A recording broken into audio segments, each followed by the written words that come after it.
Avez-vous déjà senti votre cœur se briser en entendant des mots cruels de la personne que vous aimez le plus au monde? Ces mêmes mains que vous avez tenues quand elles étaient petites, ces mêmes lèvres que vous avez embrassées pour guérir les blessures, sont maintenant la source de votre plus grande douleur. Si tu veux manger, travaille. Les mots de mon fils Thomas résonnent encore dans mon esprit, tranchant comme le vent glacial de Paris en janvier. Il est difficile de croire que ce garçon aux yeux doux que j'ai bercé pendant tant de nuits se soit transformé en cet homme froid qui m'a claqué la porte au visage. Je m'appelle Jeanne Bettencourt. J'ai 69 ans et, jusqu'à récemment, je croyais connaître mon fils unique. Aujourd'hui, alors que j'observe la pluie fine tomber sur la Seine à travers la fenêtre de mon petit appartement dans le 18e arrondissement de Paris, je réalise combien de choses dans la vie peuvent changer en seulement une semaine. L'horloge de la tour de l'église Saint-Pierre de Montmartre vient de sonner 8 heures du soir. Les lumières de la ville lumière commencent à briller dehors, mais à l'intérieur de mon appartement, seule l'obscurité règne. J'économise l'électricité, une des nombreuses économies que je dois faire maintenant. Mes doigts tremblants et arthritiques tiennent une tasse de thé déjà froid tandis que je revis les événements qui m'ont amené ici. Je n'ai jamais imaginé que ma retraite serait ainsi. J'ai travaillé pendant 45 ans comme infirmière à l'hôpital Saint-Louis. J'ai soigné des milliers de patients, consolé des familles entières, tenu les mains de mourants dans leurs derniers moments. Je pensais qu'à la fin de ma vie, j'aurais sécurité et confort. Peut-être quelques voyages en Provence pour voir les champs de lavande, comme j'en ai toujours rêvé. Mais la vie a ses propres plans. L'économie française n'a pas été généreuse envers les personnes âgées comme moi. Ma petite pension couvre à peine le loyer de ce minuscule appartement, et les médicaments pour mon arthrite et ma tension artérielle consomment presque tout le reste. Pourtant, je m'en sortais. Jusqu'au mois dernier, quand le propriétaire a augmenté le loyer de 30%. C'est alors que j'ai pris la décision qui changerait tout, demander l'aide de mon fils. Thomas a 42 ans et une vie confortable.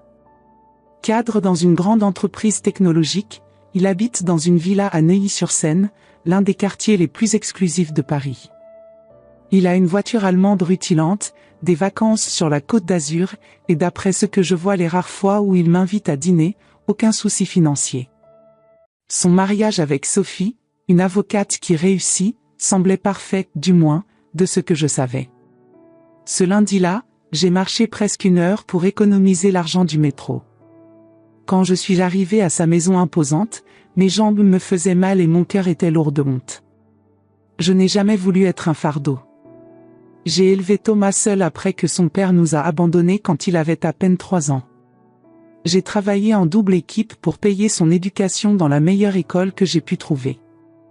J'ai fait tout ce qui était en mon pouvoir pour qu'il ait des opportunités que je n'ai jamais eues. La femme de ménage m'a accueilli avec un regard de pitié mal dissimulé et m'a conduite au salon, où Thomas travaillait sur son ordinateur portable. Il n'a pas levé les yeux quand je suis entré.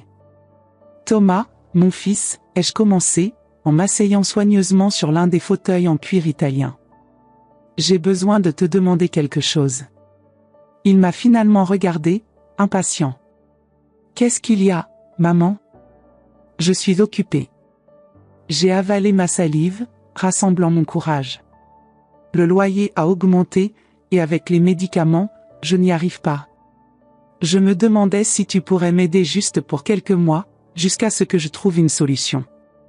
Le silence qui a suivi semblait interminable. Thomas a fermé son ordinateur portable avec un clic sec qui a résonné dans la vaste pièce. « Maman, tu as toujours été comme ça. Tu n'as jamais rien planifié. Tu n'as jamais économisé. Toujours à vivre au jour le jour. » Sa voix était froide, calculatrice. « Je ne peux pas continuer à financer tes mauvaises décisions pour toujours. » Chaque mot était comme un coup de poignard. « Mais fils, je... » « Non, maman. Ça suffit. J'ai ma propre famille à entretenir. Si tu veux manger, travaille. J'ai travaillé dur pour arriver où je suis. Personne ne m'a rien donné. J'étais paralysée. Comment pouvait-il oublier les sacrifices que j'ai faits? Les nuits sans sommeil quand il était malade? Les anniversaires où j'ai économisé pendant des mois pour lui offrir le cadeau qu'il voulait? Les heures supplémentaires pour payer son université? Sophie et moi sommes en train de divorcer, a-t-il continué, comme si cela expliquait tout. Elle veut la moitié de tout. Je n'ai pas d'argent pour entretenir quelqu'un d'autre. Je me suis levé avec difficulté, les larmes embrouillant ma vision.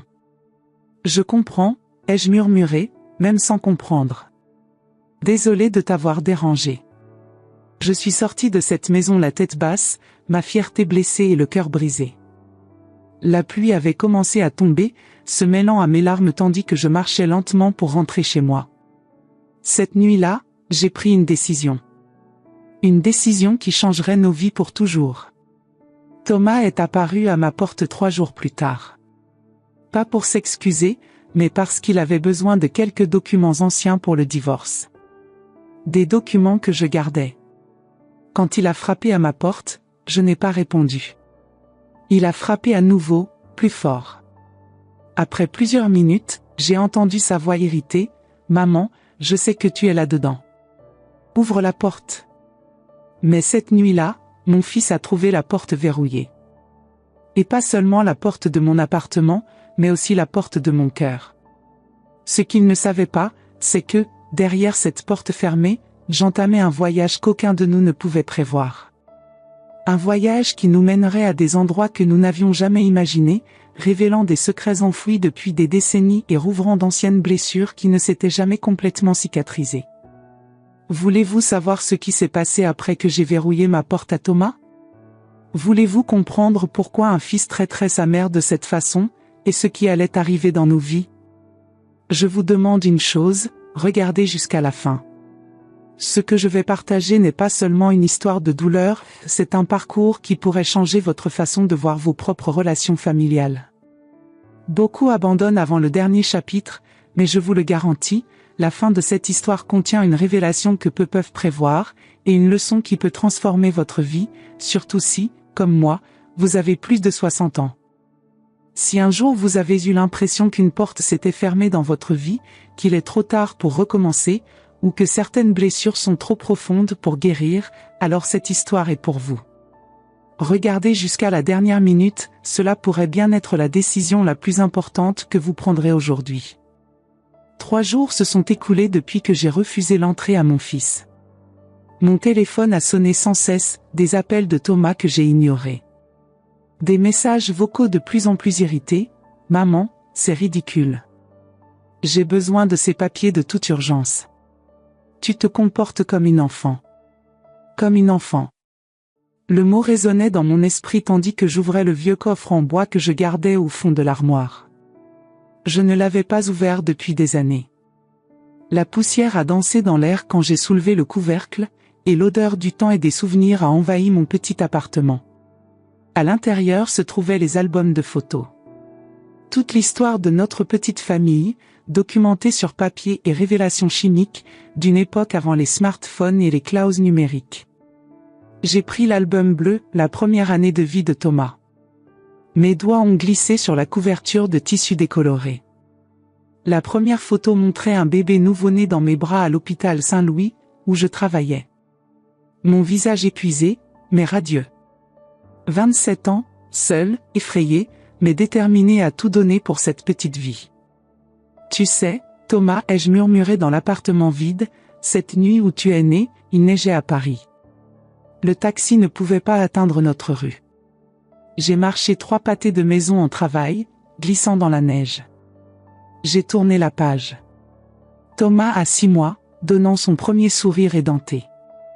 Je l'avais photographié avec l'appareil bon marché que j'avais reçu d'une patiente âgée. Sur la page suivante, son premier anniversaire, un gâteau simple que j'avais fait entre les quarts de travail à l'hôpital. J'ai économisé pendant des semaines pour acheter les ingrédients de ce gâteau, ai-je chuchoté. Je voulais qu'il soit parfait. J'ai continué à feuilleter. Thomas a 2 ans, courant au jardin du Luxembourg. À 5 ans, lors de son premier jour d'école, fier dans son uniforme acheté d'occasion, que j'avais passé toute la nuit à ajuster pour qu'il paraisse neuf. Alors que les heures passaient, je me suis plongé dans les souvenirs. Les larmes tachaient occasionnellement les vieilles pages. Je suis arrivé à l'album vers les années d'adolescence. Thomas dans l'équipe de football de l'école. Je travaillais des heures supplémentaires pour payer les crampons et l'uniforme. Une photo en particulier a attiré mon attention. Thomas a 15 ans, recevant un prix de mathématiques. Son sourire était radieux. En arrière-plan, presque imperceptible, j'étais là, cheveux gris prématurés, cernes profondes après une nuit de garde, mais fier. Si fier. J'ai manqué 3/4 de travail pour être là, me suis-je souvenu. J'ai failli être licencié. Mais chaque seconde en valait la peine quand j'ai vu ton visage lorsqu'ils ont appelé ton nom. Le téléphone a sonné à nouveau, interrompant mon voyage dans le passé. L'écran affichait le nom de Thomas. Cette fois, j'ai répondu. Où étais-tu? Sa voix semblait frustrée. J'ai besoin de ces documents. L'avocat fait pression. Bonjour à toi aussi, mon fils. Ma voix était calme, étonnamment forte. Maman, je n'ai pas le temps pour ces jeux. Je peux venir chercher les papiers? Ce ne sont pas des jeux, Thomas. Et oui, tu peux venir. La porte sera ouverte. J'ai raccroché avant qu'il puisse répondre. Je suis retourné aux albums, arrivant au dernier. L'album rouge, la vie adulte de Thomas. Sa remise de diplôme universitaire. Son premier emploi. Son mariage avec Sophie. Sophie. Une jeune femme adorable quand je l'ai rencontrée. Ambitieuse comme Thomas, mais avec une douceur dans les yeux qui m'a donné de l'espoir. Que s'était-il passé pour qu'ils en arrivent au divorce? La sonnette a retenti exactement à 14 heures. Ponctuel comme toujours, Thomas. J'ai ouvert la porte et il était là, mon fils. Cheveux châtains parfaitement coiffés, costume impeccable, montre suisse au poignet. Le garçon que j'avais bercé était caché quelque part à l'intérieur de cet homme que je reconnaissais à peine. Entre, ai-je dit simplement, le laissant passer. Thomas est entré, regardant autour de lui avec une expression mêlant impatience et quelque chose d'autre. Malaise? Culpabilité? Les papiers sont sur la table, ai-je indiqué. Mais avant de les prendre, j'aimerais que tu t'assoies un moment. Maman, je suis pressée. 5 minutes, Thomas. Après tout, tu me dois 5 minutes. Quelque chose dans mon ton a dû le surprendre. Il a hésité, puis s'est assis au bord du canapé usé. Qu'est-ce que c'est, a-t-il demandé, remarquant les albums éparpillés sur la table basse. Notre vie, ai-je répondu simplement. Ou du moins, la partie que j'ai pu capturer en photo. J'ai pris l'album bleu et l'ai ouvert à la photo de l'hôpital. Tu te souviens de ça? Bien sûr que non, tu étais nouveau-né. Mais cette nuit-là, tu avais été la lumière qui m'a donné la force quand ton père est parti. Thomas a détourné le regard. Maman, j'ai entendu cette histoire 1000 fois. Non, tu en as entendu des parties. Jamais l'histoire complète. Ma voix a légèrement tremblé. Ton père n'est pas simplement parti. Il m'a battu quand il a appris ma grossesse, disant que l'enfant n'était pas de lui. J'ai passé 2 semaines à l'hôpital où je travaillais, cachant les contusions à mes collègues. Quand je suis sorti, j'ai découvert qu'il avait vidé notre compte bancaire. Thomas a cligné des yeux, surpris. C'était la première fois que je révélais ces détails. Je ne voulais pas que tu le saches, ai-je continué. Je ne voulais pas que tu grandisses avec de la colère ou du ressentiment. Je voulais que tu n'aies que de l'amour. J'ai feuilleté jusqu'à une photo de son 3e anniversaire. Tu te souviens de ce gâteau en forme de train? Nous n'avions pas d'argent pour les cadeaux cette année-là. Le chauffage était tombé en panne pendant l'hiver le plus froid depuis des décennies. J'ai dû choisir entre le réparer ou acheter ton cadeau. Le train jaune, a murmuré Thomas, une lueur de reconnaissance dans ses yeux. Je l'adorais. Tu as dormi avec pendant 2 ans, ai-je souri faiblement. Et j'ai dormi avec 3 couvertures cet hiver-là. J'ai continué à montrer des photos, racontant des histoires, certaines qu'il connaissait, beaucoup qu'il ne connaissait pas. Des histoires de sacrifices silencieux, de choix difficiles, de moments de désespoir cachés pour qu'il puisse avoir une enfance heureuse. « Pourquoi me montres-tu cela maintenant ?» a demandé Thomas, sa voix moins dure. « Parce que quand tu as dit « si tu veux manger, travaille », j'ai réalisé que j'avais échoué sur quelque chose de fondamental dans ton éducation. J'ai fermé le dernier album. J'ai échoué à te montrer que personne n'obtient tout seul. Nous avons tous besoin d'aide à un moment donné. Je me suis levé avec difficulté. Les papiers sont là. Ils sont à toi. Mais je veux que tu saches, la porte que tu as trouvée verrouillée l'autre jour n'était pas seulement celle de mon appartement. C'était la porte de mon cœur, qui a toujours été ouverte pour toi, inconditionnellement. Jusqu'à présent. Thomas est resté silencieux, regardant les albums, moi, le petit appartement avec des meubles usés, mais propres et soignés. J'ai un rendez-vous maintenant, ai-je dit, prenant mon sac usé. Tu peux sortir quand tu auras terminé. La clé est sur la petite table. Un rendez-vous? Quel rendez-vous? A-t-il demandé, semblant sincèrement curieux. J'ai légèrement souri. La vie ne s'arrête pas quand on vieillit, Thomas. J'ai encore mes propres chemins à parcourir.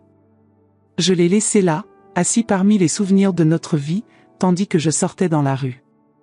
Pour la première fois depuis des décennies, j'ai senti un poids se lever de mes épaules.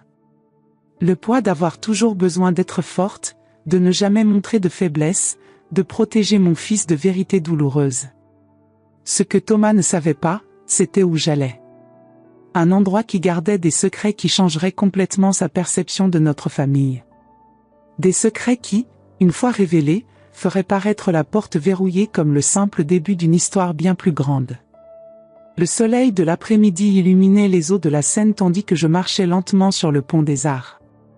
Les cadenas d'amour qui couvraient autrefois ces grilles avaient été retirés des années auparavant, mais quelques touristes prenaient encore des photos, rêvant du romantisme que Paris a toujours promis.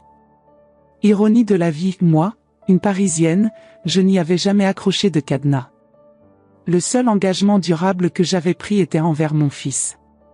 Mon rendez-vous cet après-midi était, en réalité, un rendez-vous avec moi-même.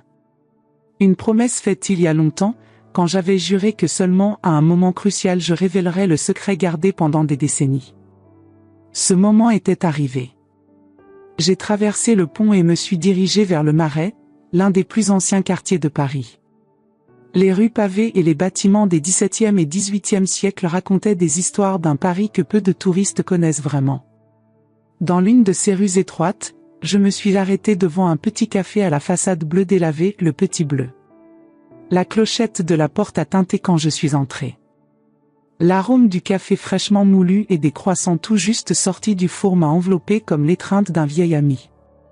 Derrière le comptoir, un homme aux cheveux blancs a levé les yeux. Son visage ridé s'est illuminé d'un sourire de reconnaissance. « Jeanne, a-t-il dit, sa voix grave et chaleureuse. Ça fait longtemps. »« Bernard, ai-je répondu avec un léger sourire. 42 ans, pour être exact. » Il a fait un geste vers une table au fond, loin des fenêtres et des quelques clients de l'après-midi. Nous nous y sommes dirigés en silence, deux personnes âgées portant le poids de décennies d'histoire non partagées. « Je pensais que ce jour n'arriverait jamais, » a dit Bernard, après que nous nous soyons assis. Ses mains, marquées par le temps et le travail, tremblaient légèrement. Moi aussi, j'espérais que non, ai-je avoué. Cela aurait signifié que tout allait bien. Bernard a étudié mon visage. Mais ce n'est pas le cas. Non. Il a fait signe à une jeune serveuse qui a apporté 2 cafés sans avoir besoin de commande. Certains rituels ne changent jamais à Paris. C'est à propos de Thomas, n'est-ce pas, a demandé Bernard, après une gorgée de café. Oui. J'ai regardé la boisson fumante devant moi. Il est en train de divorcer. Il est devenu quelqu'un que je ne reconnais pas. Comme son père, a murmuré Bernard. Non. Ma réponse a été plus brusque que prévu. Il n'est pas comme Philippe. Il est... Thomas est bon, au fond. Il a juste perdu son chemin. Bernard a acquiescé, sans conviction. Et tu crois que la vérité l'aidera à retrouver ce chemin? C'était la question que je me posais depuis des jours. La vérité? Ce secret soigneusement gardé pourrait guérir ou détruire ce qui restait de ma relation avec mon fils. Je ne sais pas, ai-je admis. Mais je sais que continuer comme nous sommes n'est pas une option. Bernard s'est levé, allant jusqu'au comptoir. Il est revenu avec une petite boîte en bois sombre, usée par le temps. Il l'a posée sur la table entre nous. Je l'ai gardée comme promis, a-t-il dit. Je ne l'ai jamais ouverte. Mes mains tremblaient en prenant la boîte. Le poids des souvenirs était presque tangible. Merci, Bernard. Pour tout. Il a couvert ma main de la sienne. Que vas-tu faire maintenant? Ce que j'aurais dû faire il y a longtemps, ai-je répondu, rangeant la boîte dans mon sac. Dire la vérité. Quand j'ai quitté le café, le soleil commençait à se coucher, peignant les cieux de Paris de teintes orange et rose. Si beau et si mélancolique. Comme la vie. Je suis rentré chez moi par un chemin plus long, essayant d'organiser mes pensées. En arrivant à mon immeuble, j'ai remarqué quelque chose d'inattendu, la voiture de Thomas était toujours garée dans la rue. Il était resté tout ce temps? J'ai monté les escaliers lentement, mes genoux protestant à chaque marche. La porte de l'appartement était entr'ouverte. Je suis entré silencieusement. Thomas était assis sur le canapé, exactement où je l'avais laissé. Les albums photos encore ouverts autour de lui. Mais il y avait quelque chose de différent, ses yeux rougis, le nœud de sa cravate défait, la veste jetée de côté. Et dans ses mains? Mon cœur s'est arrêté. Dans ses mains se trouvait la lettre. La lettre que je gardais cachée dans le tiroir de ma commode, sous des foulards et des chaussettes, depuis plus de 4 décennies. Tu as fouillé dans mes affaires, ai-je dit, non comme une accusation, mais comme une constatation. Thomas a levé les yeux. Il y avait quelque chose de brisé dans son regard. Je cherchais les documents que tu as mentionnés. J'ai trouvé ça. Il tenait l'enveloppe jaunie avec précaution, comme si c'était quelque chose de fragile et précieux. C'est de lui, n'est-ce pas? De mon père. Je me suis assise lourdement dans le fauteuil en face de lui. Oui. Tu as dit qu'il n'avait jamais écrit, qu'il n'avait jamais essayé de prendre contact. Et il ne l'a pas fait. Pas comme un père aurait dû. J'ai respiré profondément. Cette lettre est arrivée quand tu avais 5 ans. 2 ans après son départ. Thomas semblait faire des calculs mentaux. Oui. Pourquoi ne me l'as-tu jamais dit? La question flottait dans l'air entre nous. Pourquoi ne l'ai-je jamais dit? Les raisons me paraissaient si claires pendant des décennies, mais maintenant, face au regard blessé de mon fils, elles semblaient insuffisantes. Au début, pour te protéger, ai-je commencé lentement. Ensuite, par honte. Honte. Thomas a froncé les sourcils. De quoi? De ne pas être suffisante. Ma voix est sortie comme un murmure. Que tu puisses le préférer à moi, si tu savais. Thomas a regardé la lettre puis moi. Tu l'as lue? Plusieurs fois. Je connais chaque mot par cœur. Il voulait revenir? La question est sortie chargée d'un espoir enfantin qui m'a brisé le cœur. Même après tout ça, même à 42 ans, une partie de Thomas était encore ce petit garçon attendant le retour de son père. Pas exactement, ai-je répondu avec précaution. Il était en train de s'expliquer. De justifier l'abandon. Pourquoi l'as-tu gardé, alors? Si ce n'était que des excuses? J'ai ouvert mon sac et sorti la petite boîte en bois que Bernard m'avait remise. Parce qu'il ne s'agissait pas seulement d'excuses. Il s'agissait de vérités que je pensais que tu n'étais pas prêt à entendre. Des vérités que j'avais moi-même du mal à affronter. J'ai posé la boîte sur la table basse, entre nous. Qu'est-ce que c'est? A demandé Thomas. L'autre partie de l'histoire. La partie que même ton père ne connaissait pas complètement. Thomas a regardé la boîte puis la lettre dans ses mains, clairement partagé entre lire d'abord les mots de son père ou découvrir mon secret. Finalement, il a déplié la lettre. J'ai observé son visage pendant qu'il lisait. J'ai vu la confusion, la douleur, la colère passer dans ses yeux. Quand il a terminé, il était pâle. Il dit ici que... Thomas s'est arrêté, déglutissant. Il dit que tu lui as caché quelque chose. Quelque chose qui aurait tout changé. J'ai pris la petite boîte en bois et l'ai ouverte délicatement. À l'intérieur se trouvait une liasse de lettres jaunies, de vieilles photographies et un petit objet enveloppé dans de la soie. Tu n'as jamais connu mes parents, ai-je commencé. Ils sont morts avant ta naissance, ou c'est ce que je t'ai dit. Thomas s'est penché en avant, attentif. La vérité est que mon père est bien mort. Mais ma mère... J'ai sorti l'une des photographies. Une femme aux cheveux foncés, avec des yeux intensément bleus, les mêmes yeux que Thomas. Ma mère vivait dans une institution en périphérie de Paris. Elle avait ce qu'on appelait à l'époque des problèmes nerveux. Tu n'en as jamais parlé. Non. C'était un secret de famille. Quelque chose de honteux pour cette époque. Je lui ai montré une autre photo. Moi, adolescente, aux côtés de cette même femme, maintenant plus âgée, dans un jardin entouré de hauts murs. Je lui rendais visite secrètement, 2 fois par mois. Peu de gens le savaient, seulement Bernard, que tu viens de voir sur l'une des vieilles photos. Il m'emmenait en voiture quand je n'avais pas l'âge de conduire. Bernard ? Thomas a regardé l'une des photos de l'album. L'homme à côté de toi sur la photo de ta remise de diplôme ? J'ai toujours pensé que c'était un oncle ou quelque chose comme ça.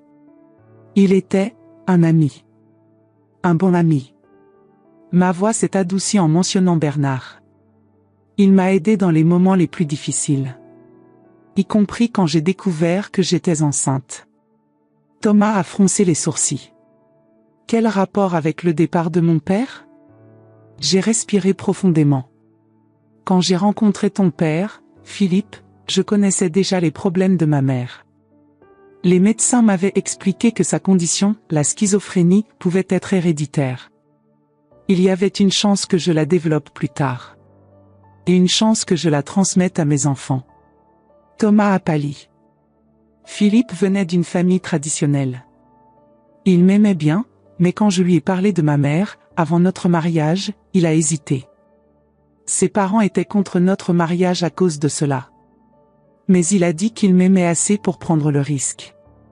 J'ai pris le petit objet enveloppé dans de la soie et l'ai déballé soigneusement. C'était un bracelet d'identification médicale. Quand j'ai découvert que j'étais enceinte, j'ai décidé de faire des tests. Je voulais savoir si je t'avais transmis une prédisposition. Les larmes ont commencé à se former dans mes yeux. Les résultats étaient non concluants. Mais il y avait des indicateurs de risque. Et tu l'as dit à mon père, a déduit Thomas, sa voix presque un murmure. Non. Le mot est resté suspendu entre nous comme une confession. Je ne l'ai pas fait. Thomas s'est adossé, abasourdi. Pourquoi ? La peur, ai-je simplement admis. Peur qu'il exige que j'interrompe la grossesse. Peur de vous perdre tous les deux. Alors j'ai gardé les résultats pour moi seul. Mais il l'a découvert, a dit Thomas, regardant la lettre. Partiellement. Quand tu avais presque 3 ans, tu as eu une forte fièvre, des convulsions. À l'hôpital, un médecin qui connaissait mon histoire familiale a posé des questions, a mentionné la possibilité de tests neurologiques préventifs. Philippe a entendu une partie de la conversation, a exigé des explications. J'ai montré une autre lettre de l'alias. J'avais écrit ceci pour lui, expliquant tout, mais je n'ai jamais eu le courage de la lui remettre. Il l'a trouvée dans mes affaires ce soir-là. Et c'est pour ça qu'il est parti ? À cause d'une possibilité ? À cause du mensonge, Thomas. Parce que j'ai caché quelque chose de crucial. Les larmes coulaient maintenant librement sur mon visage. Il a dit qu'il ne pouvait pas me faire confiance. Que je l'avais trompé sur quelque chose de fondamental. Qu'il avait peur de ce qui pourrait arriver. Thomas a regardé toutes les preuves étalées entre nous, les photos, les lettres, le bracelet médical. Alors, dans la lettre, il a de nouveau regardé le papier dans ses mains. Quand il dit qu'il ne pouvait pas vivre avec l'incertitude et la peur de ce qui pourrait arriver, il ne parlait pas de difficultés financières ou de responsabilités. Non. Il parlait de la peur que tu développes la maladie de ma mère. Que je la développe aussi. Thomas a passé sa main dans ses cheveux, un geste qui me rappelait tellement Philippe que ça faisait mal. Et les tests? Qu'est-il arrivé à ces soi-disant indicateurs de risque?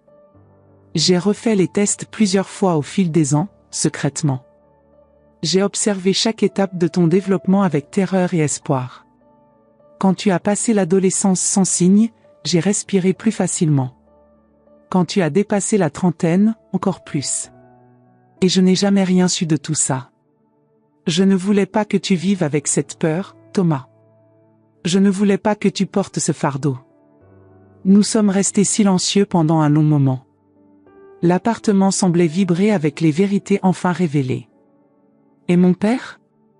Il n'a plus jamais essayé de prendre contact après cette lettre? Pas directement. J'ai hésité. Mais Bernard m'a dit qu'il demandait de tes nouvelles. Ta santé, ton développement. Bernard était le seul lien que nous conservions.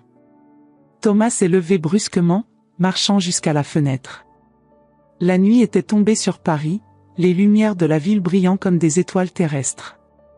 Toutes ces années, a-t-il finalement dit, sa voix contenue. Toutes ces années à penser que mon père était un monstre qui nous avait abandonnés sans raison. À le haïr. Et maintenant, il s'est tourné vers moi. Je ne dis pas que ce qu'il a fait était juste. Fuir n'est jamais la réponse. Mais je comprends sa peur maintenant. J'ai lentement acquiescé. La peur fait des choses étranges aux gens. Elle les fait mentir, fuir, verrouiller des portes. Nos regards se sont croisés, une compréhension silencieuse passant entre nous. Alors, a dit Thomas, revenant s'asseoir.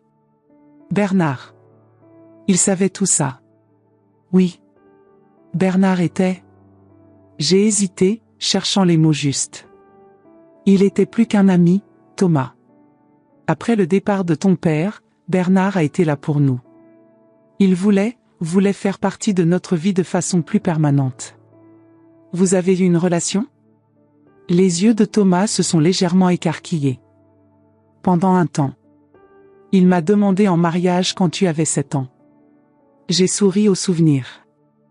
Il a dit qu'il nous aimait tous les deux, qu'il voulait être un père pour toi. Et pourquoi cela ne s'est-il pas produit? Il semble avoir été. Thomas a hésité. Un homme bien. Il l'était. Il l'est. Mais j'avais tellement peur, Thomas. Peur que l'histoire se répète. Qu'un jour, lui aussi découvre qu'il ne pouvait pas gérer l'incertitude de notre situation. Alors, je l'ai éloigné. Le regret était évident dans ma voix. Une autre peur qui a façonné nos vies. Thomas a absorbé tout cela en silence, comme s'il réorganisait tout le puzzle de notre histoire avec les nouvelles pièces que je venais de fournir. Alors, toute notre vie. Il a vaguement fait un geste vers l'appartement, vers les albums. A été construite sur ce secret? Sur cette peur? Pas entièrement, ai-je doucement protesté. L'amour était réel, Thomas. Chaque sacrifice, chaque nuit blanche, chaque moment de joie partagé. C'était réel. Mais cela aurait pu être différent, a-t-il insisté. Nous aurions pu avoir de l'aide. J'aurais pu connaître mon père, ou Bernard aurait pu être un père pour moi. Tu n'aurais pas eu à travailler jusqu'à l'épuisement, seul. Peut-être ai-je convenu. Mais nous ne pouvons pas refaire le passé. Nous pouvons seulement décider quoi faire du présent. Thomas a regardé la lettre dans ses mains, la boîte de souvenirs, moi. Pourquoi me racontes-tu tout cela maintenant? A-t-il finalement demandé. Je me suis levé, sentant chaque année de mes 69 ans dans mes articulations douloureuses. Parce que quand tu as prononcé ces mots, si tu veux manger, travaille, j'ai réalisé que j'avais commis la même erreur à nouveau. Je t'ai caché non seulement le passé, mais aussi mon présent. Ma vulnérabilité. Mon besoin. Par fierté, par peur, par habitude. Je me suis approché, m'asseyant à côté de lui sur le canapé. Et parce que je ne veux pas que tu répètes mes erreurs, Thomas. Je ne veux pas que la peur et la fierté te fassent verrouiller des portes importantes dans ta vie. Comme avec Sophie. Sa voix s'est brisée en mentionnant sa femme. C'est à propos de Sophie? Le divorce, ai-je doucement demandé. Thomas a baissé les yeux. Elle voulait des enfants. Je reporte depuis des années, avec des excuses sur la carrière, l'argent, le bon moment. Mais la vraie raison? La peur, a-t-il admis, le mot sortant comme une confession. J'ai toujours eu ces cauchemars, depuis l'enfance, à propos d'un père abandonnant sa famille. Je n'ai jamais complètement compris pourquoi, mais je savais que cela avait quelque chose à voir avec mon propre père. Maintenant tu comprends ce qu'il y avait derrière, ai-je complété. La peur de l'inconnu, de l'histoire qui se répète. Sophie a dit qu'elle ne pouvait plus attendre. Que je ne serais jamais prêt. Il a dégluti. Elle a raison. J'ai vécu prisonnier d'une peur que je ne comprenais même pas totalement. J'ai pris ses mains dans les miennes. Des mains qui un jour étaient si petites qu'elles tenaient entièrement dans mes paumes. Maintenant, grandes, fortes, mais portant encore des blessures invisibles. Il n'est jamais trop tard pour changer, Thomas. Pour ouvrir des portes qui ont été verrouillées. Son regard a rencontré le mien, une question silencieuse flottant entre nous. Il est encore temps, a-t-il finalement demandé. Pour Sophie, pour tout. Cela, toi seul peux le découvrir, ai-je répondu. Mais je sais que verrouiller des portes est rarement la réponse. Thomas a regardé les mains qui tenaient les siennes, des mains vieillies, marquées par le temps et le travail. La compréhension arrivant enfin dans son regard. Maman, à propos de ce que j'ai dit, sur le fait que tu devrais travailler si tu voulais manger. La honte colorait sa voix. J'ai été cruelle. Injuste. Tu as travaillé toute ta vie pour moi. Et tu as travaillé dur pour arriver où tu es, ai-je répondu. Tu as juste oublié que personne ne fait le voyage complètement seul. Le silence qui a suivi était différent des précédents. Il n'était pas chargé de ressentiment ou de secret, mais de possibilités. De portes lentement déverrouillées. Ce que ni l'un ni l'autre ne savions à ce moment-là, c'était comment cette révélation changerait non seulement notre relation, mais aussi le cours de nos vies dans les mois suivants. Comment un secret révélé pourrait ouvrir des chemins qui semblaient définitivement fermés. 6 mois se sont écoulés depuis la nuit des révélations. L'hiver parisien a cédé la place à un printemps timide, puis à un été qui maintenant nous quittait avec des jours de plus en plus courts. Mon petit appartement dans le 18e arrondissement ne semblait plus le même. Les rideaux décolorés avaient été remplacés par des neufs, dans une douce teinte de bleu qui s'accordait avec le ciel de Paris les beaux jours. Le canapé usé avait laissé place à un nouveau, pas luxueux, mais confortable et digne. Sur le mur, où il n'y avait auparavant que des taches d'humidité, étaient maintenant encadrées quelques-unes des photos des vieux albums. Mais ce ne sont pas seulement les changements physiques qui ont transformé l'espace. C'est ce qui s'est passé entre ces murs, et plus important encore, à l'intérieur de nos cœurs. La sonnette a retenti exactement à 18 heures. Ponctuelle comme toujours. Tu peux ouvrir, maman, a appelé Thomas depuis la cuisine, où il finalisait le dîner. Mes mains sont occupées avec la sauce. J'ai souri, m'habituant encore à cette nouvelle réalité, mon fils cuisinant dans ma maison, préoccupé par des détails comme la texture parfaite d'une sauce béarnaise. J'ai marché jusqu'à la porte, les médicaments pour l'arthrite que je pouvais maintenant acheter régulièrement rendant le trajet moins douloureux. J'ai ouvert la porte, et ils étaient là. Bernard, tenant un bouquet de lys blancs, mes préférés, comme il s'en souvenait après tant d'années. Et à ses côtés, Sophie, portant une bouteille de vin et un sourire hésitant. Jeanne, a dit Bernard, se penchant pour embrasser mes joues à la française. Tu es radieuse. Menteur charmant, ai-je répondu, mais la chaleur sur mon visage trahissait mon plaisir face au compliment. Sophie m'a étreinte, le geste plus retenu, naviguant encore dans les eaux incertaines de notre relation reconstruite. J'ai apporté ce Bordeaux que tu as aimé la dernière fois, a-t-elle dit. Entrez, ai-je invité, leur cédant le passage. Thomas est en train de terminer le dîner. Tandis que Bernard accrochait son manteau, j'ai remarqué comment ses yeux parcouraient l'appartement, notant les changements, approuvant d'un léger signe de tête. À 72 ans, il conservait la posture droite et le regard vif qu'il avait toujours eu, juste quelques rides de plus marquant son visage.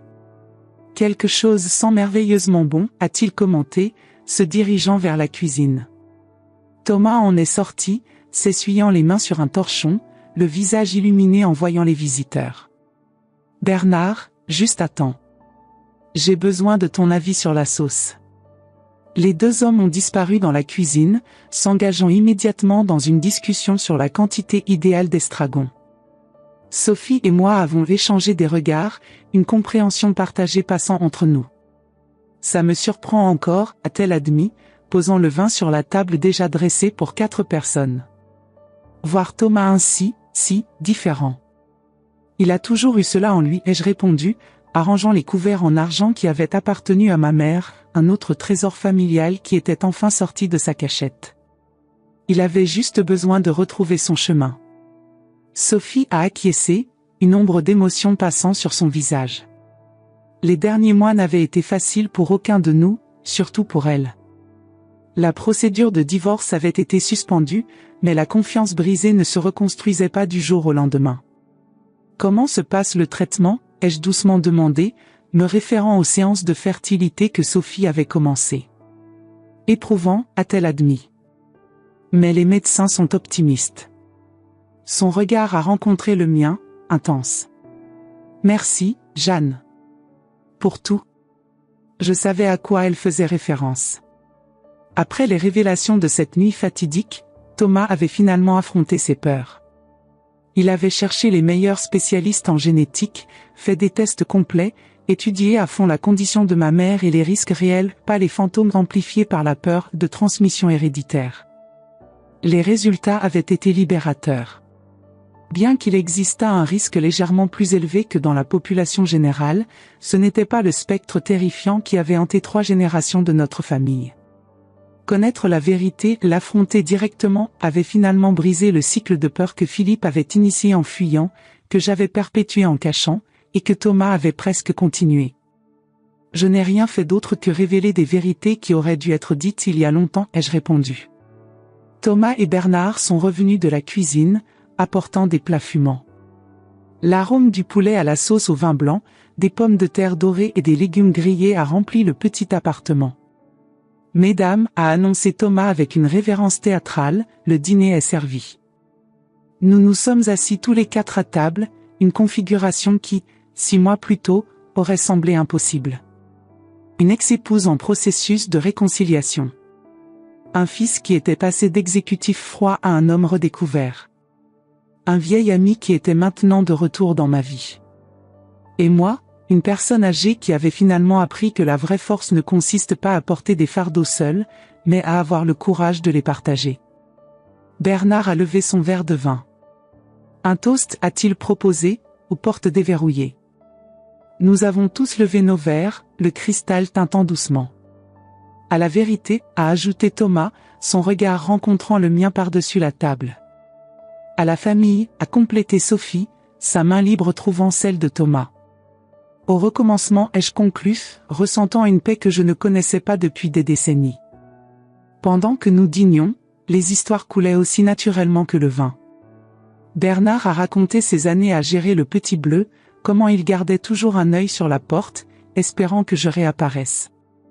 Thomas et Sophie ont partagé des nouvelles de leur thérapie de couple, de leurs plans prudents pour l'avenir. Nous pensons déménager, a annoncé Thomas après le dessert, une tarte tatin que Bernard avait apportée de sa boulangerie préférée.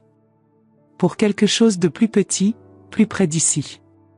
Cette villa n'a jamais été vraiment un foyer, a ajouté Sophie. C'était plus un trophée. Thomas a acquiescé, admettant la vérité de cette observation. J'ai également réduit ma charge de travail. Délégué davantage. C'est étrange, mais depuis que j'ai commencé à le faire, les résultats de l'équipe se sont améliorés. Il a souri ironiquement. Il semble que j'étais une partie du problème. Reconnaître cela est déjà la moitié de la solution, a dit sagement Bernard. Sophie a regardé sa montre. Il se fait tard. J'ai une consultation médicale tôt demain. Alors que tout le monde se levait pour les adieux, Thomas s'est approché de moi. J'ai presque oublié, a-t-il dit, sortant une enveloppe de sa poche. C'est arrivé aujourd'hui. J'ai regardé l'enveloppe, reconnaissant le timbre officiel de la Sécurité sociale française. Ouvre, m'a encouragé Thomas. Avec des doigts légèrement tremblants, j'ai ouvert l'enveloppe. C'était la confirmation de l'ajustement de ma pension, un supplément spécial pour les personnes âgées avec un historique médical prouvé. Le montant était presque le double de ce que je recevais auparavant. Comment ? J'ai regardé mon fils, confuse. J'ai découvert que tu avais droit à cette prestation depuis des années, a-t-il expliqué. Mais tu ne l'as jamais demandé. Il fallait juste la bonne documentation et quelques contacts au bon endroit. Et moi qui pensais que tes contacts ne servaient qu'à conclure des affaires, ai-je taquiné, ému. Je découvre de nouvelles utilisations pour eux. Son sourire était sincère, ouvert. Ce n'est pas beaucoup, mais avec ce que nous avons convenu, cela devrait te donner confort et indépendance. J'ai serré le papier contre ma poitrine. Indépendance. Quel mot puissant. Ne pas avoir à choisir entre médicaments et nourriture. Ne pas devoir économiser chaque centime. Ne pas ressentir le poids écrasant de l'insécurité financière. Merci, ai-je dit simplement, sachant qu'il comprendrait toute l'étendue de cette gratitude. Après le départ de Thomas et Sophie, Bernard est resté pour aider au nettoyage. Nous avons travaillé côte à côte dans la petite cuisine, dans une danse familière qui semblait ne pas avoir été interrompue depuis 40 ans. Ils vont y arriver, ai-je demandé, en rangeant les assiettes. Thomas et Sophie ? Bernard a réfléchi à la question tout en séchant un plat. Je crois que oui. Ils ont quelque chose que nous n'avons pas eu, Jeanne. Quoi donc ? La vérité. Dès le début. Il a posé le plat dans l'armoire, sa main effleurant légèrement la mienne. Ça fait toute la différence. Nos regards se sont croisés, des décennies de « et si » flottant silencieusement entre nous. Nous pouvons encore avoir cela, tu sais, a-t-il dit doucement. La vérité. Un nouveau départ. J'ai regardé cet homme qui avait attendu patiemment si longtemps.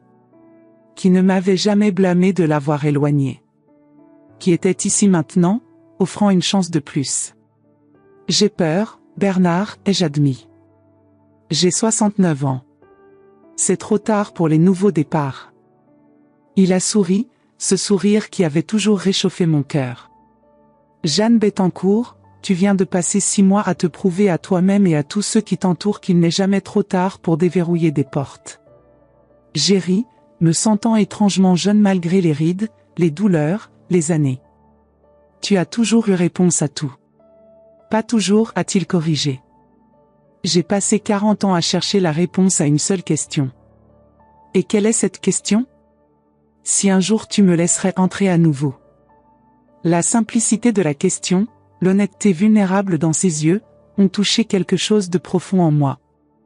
Toute une vie à tenir les gens à distance, à me protéger derrière des portes verrouillées, semblait soudainement épuisante et inutile. La porte est ouverte, Bernard, ai-je doucement répondu. Elle l'a été depuis que tu es apparu à ce dîner, il y a 3 mois. Il a pris mes mains dans les siennes, nos doigts s'entremêlant comme s'ils n'avaient jamais été séparés.